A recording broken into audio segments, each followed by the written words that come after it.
Hello students, आज हम बात करेंगे वर्षा अपवर्तन सूचकांक की गणना कैसे की जाती है इसके बारे में। तो इसको हम इंग्लिश में कहते हैं कि रेनफॉल एरोजिविटी इंडेक्स की कैलकुलेशन करना। तो इसके बारे में आज हम चर्चा करेंगे। पहले बात करते हैं वर्षा अपरदनीयता क्या होती है। तो ये बारिश की एक संभावित क्षमता होती है कि वो मिट्टी का कटाव कर सके। तो उस बारिश की जो क्षमता होती है उसको वर्षा अपरदनीयता कहते हैं, जिसे इंग्लिश में रेनफॉल एरोजिविटी भी कहते हैं। तो यह निर्भर करती है वर्षा की भौतिक अवस्थाओं पे, जैसे वर्षा का आकार कैसा है,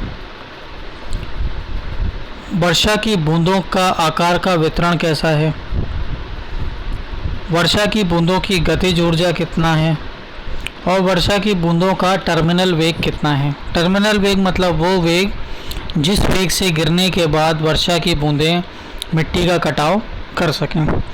ये इन चीज़ों पे निर्भर करती है वर्षा अपरदनीयता।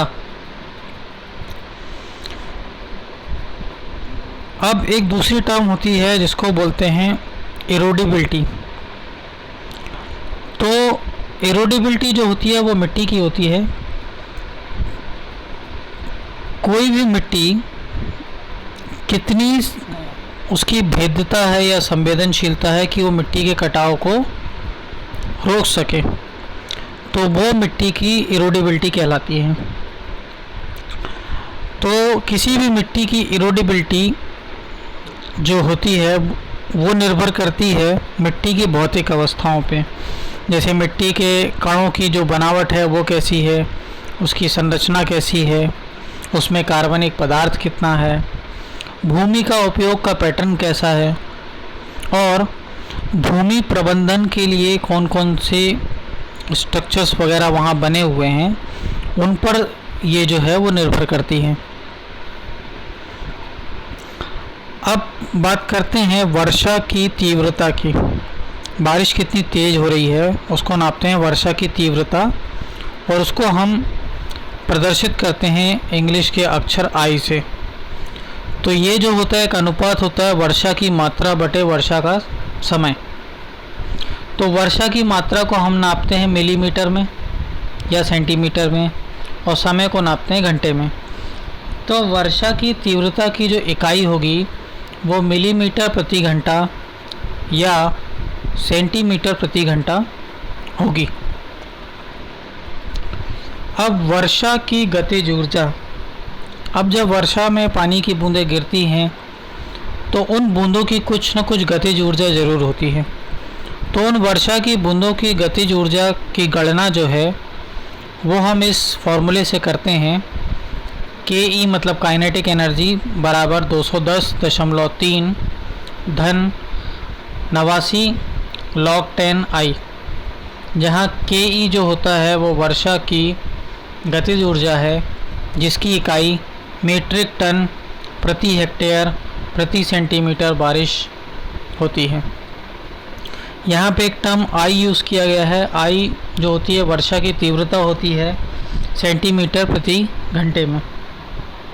एक और फार्मूला है, अगर हम उसको देखें तो काइनेटिक एनर्जी के ई बराबर होता है 916 धन 333 log 10 आई। इस फॉर्मूले को हम तब उपयोग करेंगे जब हम बारिश की मात्रा को इंच में नापते हैं, वर्षा की तीव्रता को इंच प्रति घंटे में नापते हैं, और जो खेत का साइज़ होता है वो हेक्टेयर में ना होके एकड़ में होता है, तब हम इस फॉर्मूले का उपयोग करेंगे। तो यहाँ पे के ई जो काइनेटिक एनर्जी है या वर्षा की गतिज ऊर्जा है, इसकी इकाई होगी फिट टन प्रति एकड़ प्रति इंच बारिश, और आई जो है वर्षा की तीव्रता उसकी इकाई होगी इंच प्रति घंटा।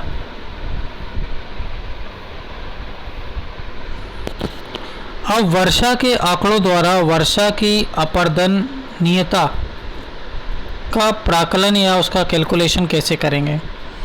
तो इसके लिए दो प्रमुख मेथड जो हैं या विधियां हैं जिनका हम उपयोग करते हैं।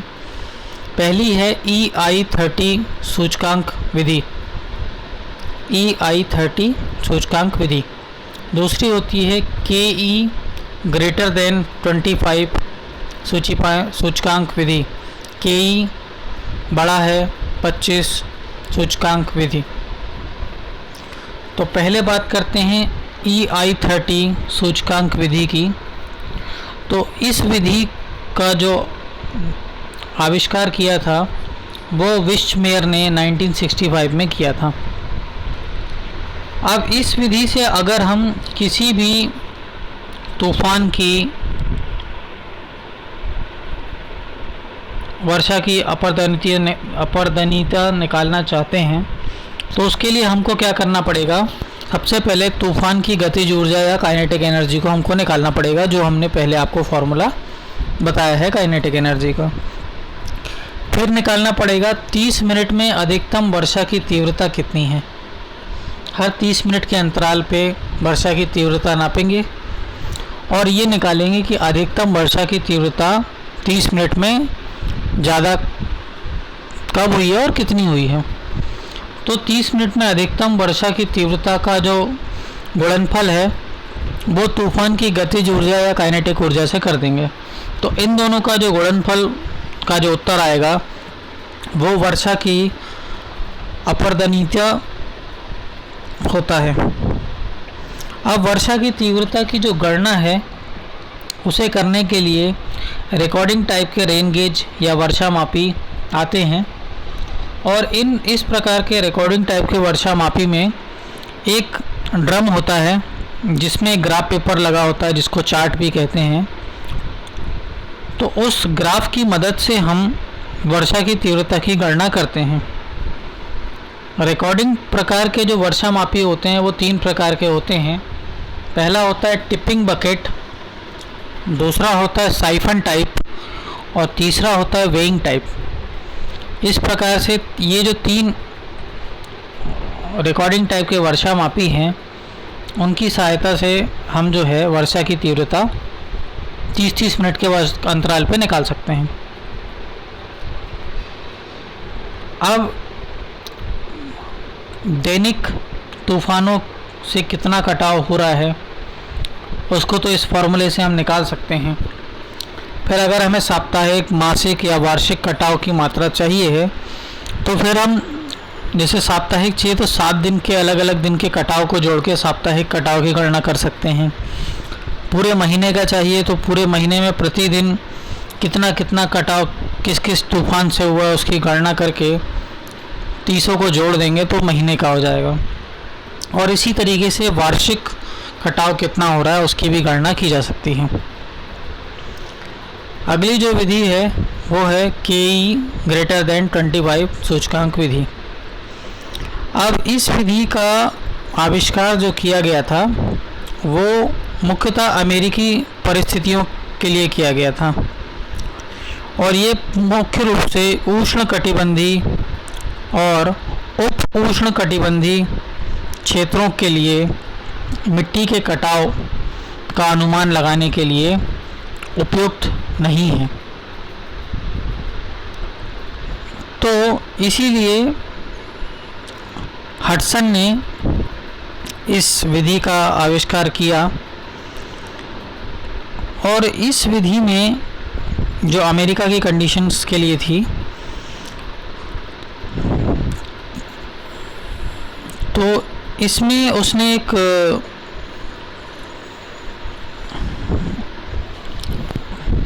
फैक्ट माना कि अगर वर्षा की तीव्रता 25 मिलीमीटर प्रति घंटे से कम तीव्रता है अगर वर्षा की या तूफान की तो वो वर्षा मिट्टी का कटाव कर ही नहीं सकती है।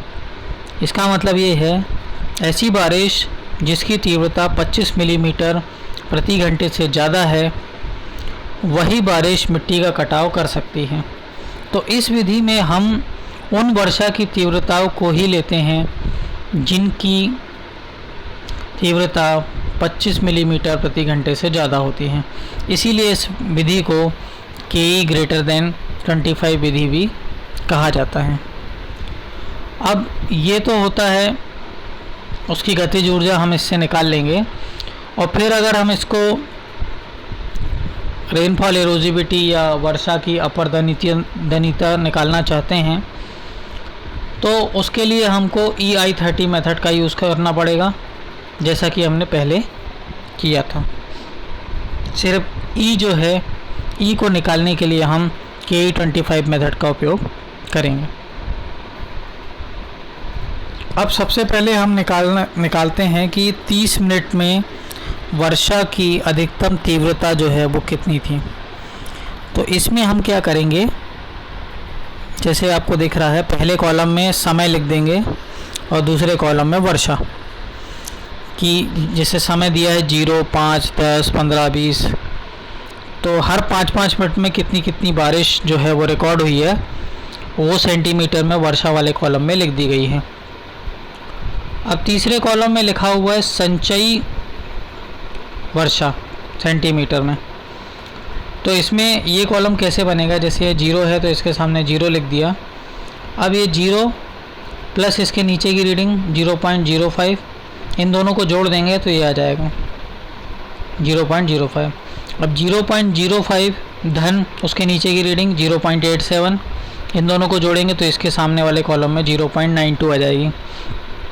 अब 0.92 प्लस 0.26 इसको जोड़ेंगे तो 1.18 आ जाएगा।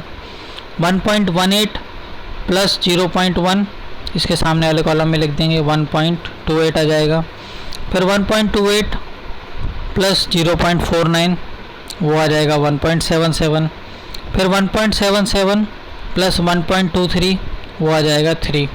अब 3 प्लस 1.28 ये इसके सामने आ जाएगा 4.28। इस तरीके से पूरे कॉलम में संचयी वर्षा जो है उसका हम गणना कर लेंगे इसी प्रकार से।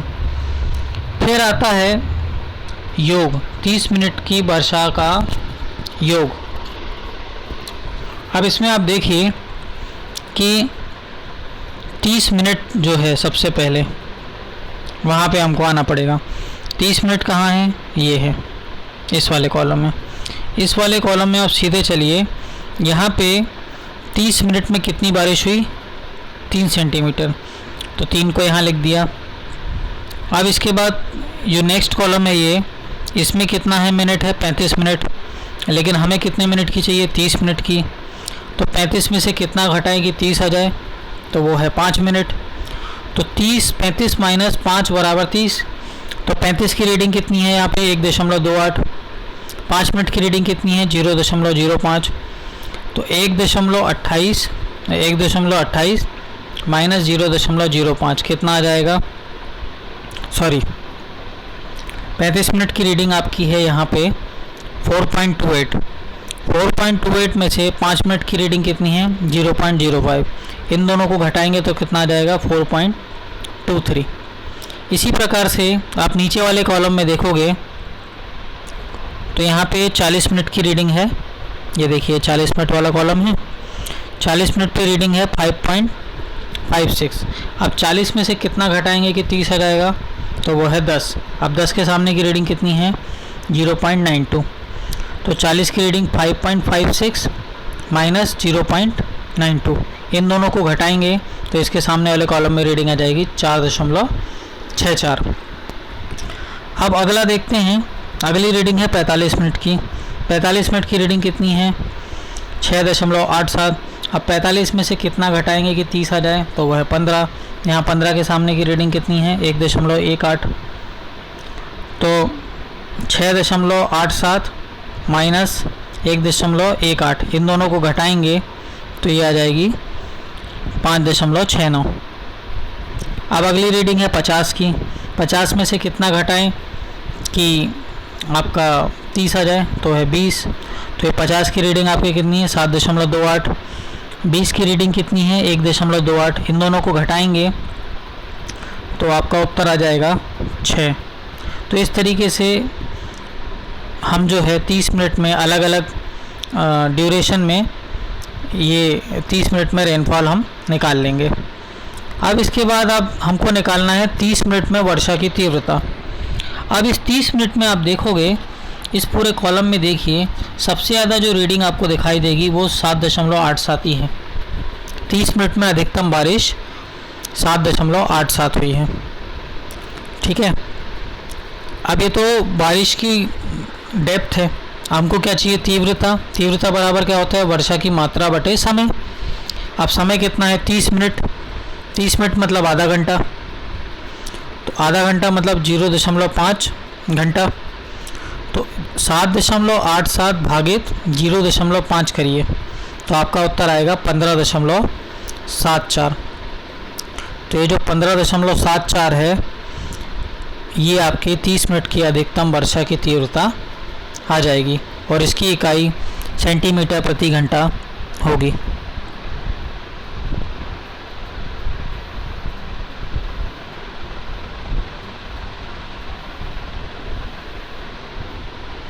अब है वर्षा की अपरदनीयता को हम EI30 मेथड से कैसे निकालते हैं।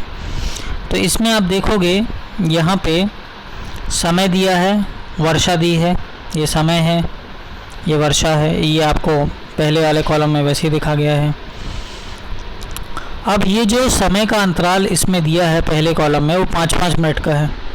अब 5 मिनट को घंटे में बदलने के लिए हम क्या करेंगे? 60 से भाग देंगे, तो 5/60 मतलब 1/12।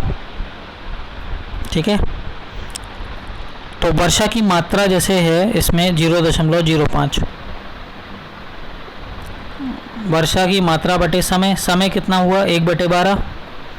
तो 0.05 बटे 1/12 करेंगे तो 12 ऊपर आ जाएगा, तो 12 का गुणा हो जाएगा इसमें। तो ये जितनी रीडिंग दूसरे कॉलम में है सब में 12 का गुणा कर देंगे तो तीसरा कॉलम आपका बन जाएगा। ठीक है, फिर इसके बाद निकालना है काइनेटिक एनर्जी। तो काइनेटिक एनर्जी का आपको फार्मूला पता है 210.3 धन 89 log 10 I। तो इसके लिए आपको कैलकुलेटर का उपयोग करना पड़ेगा और इसमें लिखना पड़ेगा 210.3 धन 89 log 10। अब I की रीडिंग आपकी ये वाले कॉलम में है, तीसरे वाले में। जैसे यहाँ रखेंगे 0.6 तो आपका उत्तर आएगा 190.56। फिर अगर आप रखेंगे 10.44 तो आपका उत्तर आएगा 300.96। जैसे मैं आपको एक रख के दिखाता हूँ 10.44। तो सबसे पहले आप अपना कैलकुलेटर खोलेंगे। ये मैंने अपना कैलकुलेटर खोला, तो इसमें मैं जैसे लिखता हूँ 210.3 प्लस 89 और ये आपका log 10। I कितना है? 10.44। तो ये आपका उत्तर आ गया 300.964। और यहाँ पे आप देखेंगे तो ये आपका उत्तर जो यहाँ दिखा है 300.96 लिखा हुआ है। इस तरीके से हर वर्षा की तीव्रता के लिए आप काइनेटिक एनर्जी निकाल लेंगे। फिर इसके बाद ये जो काइनेटिक एनर्जी है इसमें आप देखोगे मीट्रिक टन पर हेक्टेयर, यहाँ पर सेंटीमीटर था और यहाँ से सेंटीमीटर हट गया है। तो इसमें क्या करेंगे? जितनी वर्षा की मात्रा है, मतलब कॉलम नंबर 2, ये कॉलम नंबर 2 और कॉलम नंबर 4 का मल्टीप्लाई करेंगे, गुणा करेंगे।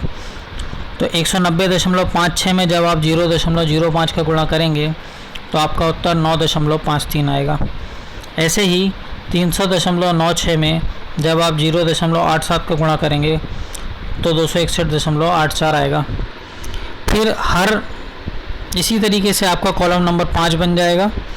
फिर जितनी रीडिंग इस कॉलम में आई हैं सबको ऊपर से लेकर नीचे तक जोड़ोगे तो आपका उत्तर आ जाएगा 6586.11। ये क्या है? Kinetic energy E। अब वर्षा की अपरदनीयता सूचकांक R बराबर क्या होता है? EI30। E कितना निकला आपका? 6586.11। I30 आपने कितना निकाला था पहले वाले कॉलम में, पहली वाली शीट में? 15.74 सेंटीमीटर प्रति घंटा।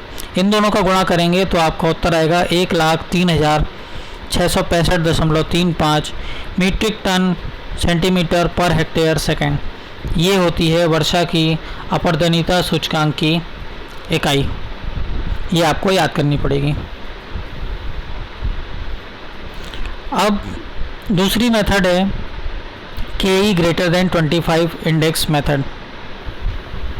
तो इसमें क्या करेंगे, इसमें जो हमने पहले वर्षा की तीव्रता निकाली थी, सिर्फ वही वर्षा की तीव्रता लेनी है जो 25 मिलीमीटर प्रति घंटे से ज़्यादा है। 25 मिलीमीटर मतलब 2.5 सेंटीमीटर प्रति घंटे से ज़्यादा है।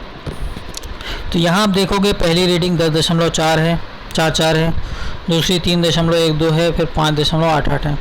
यही आप पिछली वाली स्लाइड देखोगे तो आपको एक चीज़ दिखाई देगी कि ऊपर 0 थी, 0.6 थी, क्योंकि 2.5 से कम थी इसलिए इसको छोड़ दिया है।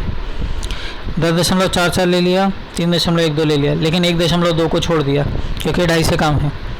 फिर इसको ले ली क्योंकि ये 2.5 से ज़्यादा है। अब कई बार आपकी दो रीडिंग एक साथ एक जैसी आ जाती है, जैसे ये 15.36, 15.36, तो आपको इसको दोनों को ना लेके एक को लेना पड़ेगा। ये इस मेथड का रूल है। तो इस तरीके से जो वर्षा की तीव्रता है उसके सामने वर्षा की मात्रा आप पिछली वाली शीट से ले लेंगे। अब उसी के सामने काइनेटिक एनर्जी जो आपने पिछली शीट में निकाली थी वो रख दीजिएगा। उसी के सामने काइनेटिक एनर्जी भी आपने 5वें नंबर कॉलम में निकाली थी वो रख दीजिएगा। फिर इन सबको आप जोड़ दीजिए तो आपका उत्तर आ जाएगा 6114.03। ये हो गई आपकी काइनेटिक एनर्जी या गतिज ऊर्जा। अब वर्षा की अपरदनीयता सूचकांक R बराबर क्या होता है, KEI30। तो KE तो आपने ये निकाला 6114.03, I30 आपने 15.74 निकाला था। तो इन दोनों का गुणा करेंगे तो आपका आएगा 96,234.90 metric ton per hectare centimetre. तो इस तरीके से दो अलग अलग मेथड से हम जो है वो वर्षा की अपरदनीयता का आकलन जो है प्राकलन वो कर सकते हैं। आई होप कि आपको ये समझ में आया होगा, और अगर आपके इसके बाद भी अगर कोई डाउट्स हैं तो आप मुझसे पूछ सकते हैं। Thank you.